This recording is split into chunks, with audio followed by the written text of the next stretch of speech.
Pernah digampar, dilempar penghapus papan tulis, kemudian dijengit, ditendang sama guru saya waktu SD, SMP pun ngalami. Tapi spesial untuk SD itu kelas 5 yang paling paling teringat sampai saat ini. Saya kan nggak pinter, matematika saya jelek, dan di kelas saya juga bandel kan, kadang itu berisik ngusilin teman. Sudah ditempatkan di depan kelas, maksud saya bukan di depan kelas di luar ya, tapi duduk di paling depan, di barisan paling depan, itu pun kadang masih usil. Saat itu saya diminta untuk mengerjakan soal matematika dan nggak bisa. Ya udah, cengit, koplok, gampar. Ya itu sangat teringat sekali, dan bagi saya waktu itu hal seperti itu sepertinya biasa. Nggak mungkin saya cerita ke rumah, ke orang tua, karena saya nggak bisa mengerjakan, saya dihukum. Ya udah, jalanin aja. Toh itu juga bagian dari pendidikan menurut saya saat itu. Tapi melihat dinamika dan fenomena saat ini, ternyata bentuk-bentuk seperti itu adalah tindakan kekerasan yang tidak dibenarkan, apalagi di institusi pendidikan, mendidik anak. Ya harapannya bagi teman-teman yang saat ini menjadi tenaga pendidik di sekolah, utamanya di sekolah dasar, menengah pertama ataupun menengah atas dan kejuruan, jadi guru itu berat, karena mendidik nggak sekedar mengajar, dan harus mampu mentransfer ilmu, membuka paradigma berpikir, juga harus membentuk akhlak ya, etika, sopan santun dan lain-lain.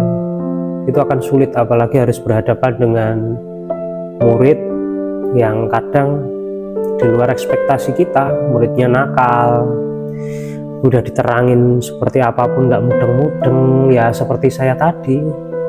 Karena saya kan memang bukan dari kelompok anak yang pintar.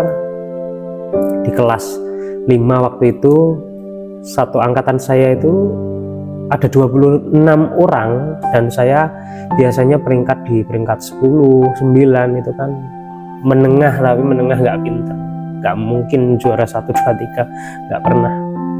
Tapi itu cukup menjadi kenangan indah bagi saya selama bersekolah.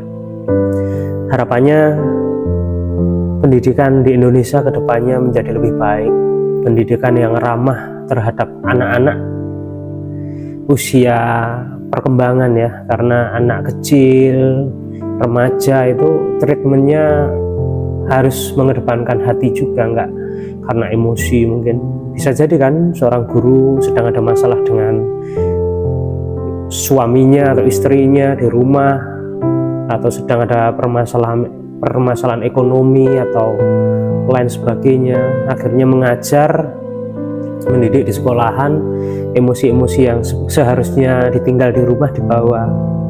Jadi ketika melihat ada muridnya yang kadang sedikit nakal atau menyebalkan, ya akhirnya jadi pelampiasan. Tapi harapannya itu nggak terjadi ya, dan itu mungkin hanya dugaan-dugaan saya saja. Dan saya yakin guru-guru di Indonesia sekarang itu luar biasa ya, memiliki tingkat kesabaran dan juga kreativitas untuk mendidik anak-anak menjadi lebih baik.